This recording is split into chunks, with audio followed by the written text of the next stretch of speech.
Bakit nga ba? You tell me. Yang sikat na salita ngayon, pero hindi yun ang aking kukwento. Bakit nga ba pag-usapan natin? Ginawa naman ang lahat. Bakit nga ba natalo ang ilang mga celebrities katulad dito? Ito yung mga pangunahin lang itong tatlong ating pag-usapan.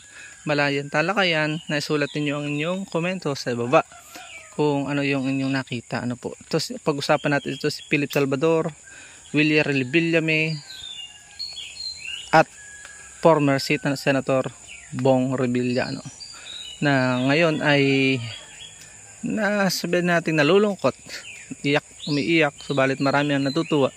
Bakit nga ba? Nga ba ang anong dahilan? Numero 1 dahilan bakit sila natalo? Well, ang aking nakita ay hindi sila nagkulang sa pagsayaw, preparasyon, pagpapagod, pamimigay ng jacket, kung ano-ano, mga motorcade, lahat ng tarpaulin, hindi nagkulang. Pero kapansin-pansin sa bawat pangyayari. Unahin natin ito si Willie Villame. Alam nating napakalaki ng impluwensya ng social media. Si Kuya Will ay kilala sa pamimigay. Sabalit may mga video kang makikita parang pagod na at napipilitan yun yung hatol ng iba.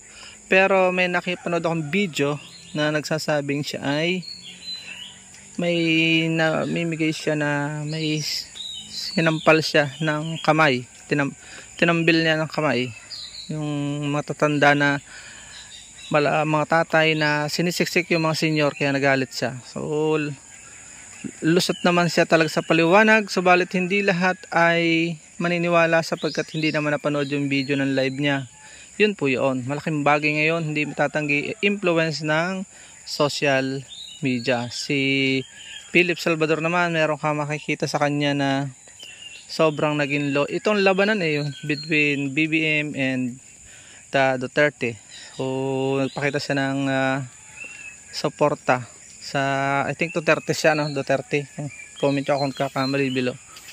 Nagpakita siya ng video na, may nakitang video na kumalat na siyang nagsalita siya ng mamatay kayong lahat. So parang gano'n, yun yung impression na makikita sa mga artista na itong nabanggit ko. At panghuli, siguro hindi ko pahahabaan ito, dagdagan nyo lang comment nyo below kung ano yung nakita nyo, na sana ay magbigay aral sa susunod na mga artista, mga sikat, mga mapipera, na mag-isip-isip sa bagay. Kung marami naman kayong pera talagang gagastusin, okay lang yan. Pero makapagbigay sana ng kaalaman sa inyo itong video ito, hindi para saktan kayo. Peace lang tayo. Ang tungkulin natin magbigay ng wisdom, kaya nga tayo Wow World of Wisdom Television. So ito nung ating si Senator Bong Revilla. Alam natin na pugi, mga pugi ay sikat. At sikat sa pagbubudots. Sabi nga niya, yung ibang mga post sana hindi Ilyas sana sinayaw. So nakakatawa lang isipin, subalit nakakatuwa,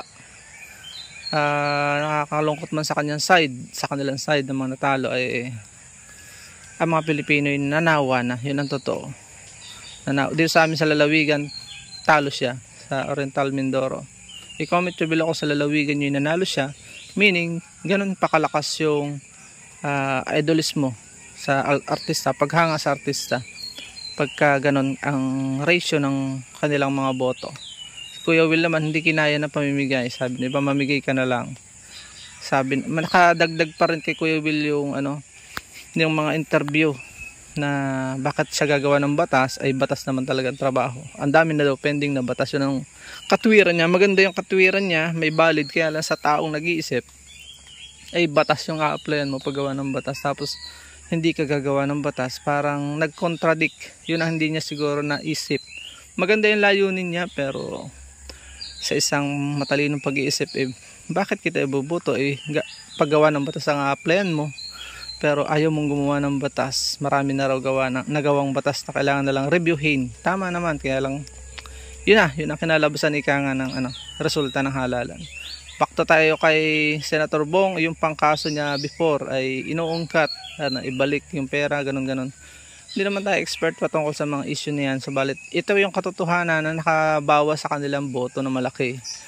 Although siya ay na-endorse ng isang kapatiran, alam naman natin yung gumagawa na yan ay hindi rin sapat ito. Talagang kitang-kita sa mga province na natuto tayo bilang lahi. Ang pagkatalo nila, masakit matanggapin, sa panghuli kong gustong sabihin, ay panalo ng sambayang Pilipino, panalo sa pagkamulat at pagboto ng ayon sa sariling pili, hindi sa pera, hindi sa paghanga sa artista, hindi sa utang na loob. At sarili itong kapasyahan na isang banal na gawain na ang Diyos ang may akda. Sa Diyos ang papuri po, wala tayong ulitin ko, wala tayong naisaktan, nais lang natin imulat ang publiko sa katotohanan ito talaga nangyari. Kung nagkulang ay comment nyo lang below. Paalam and God bless.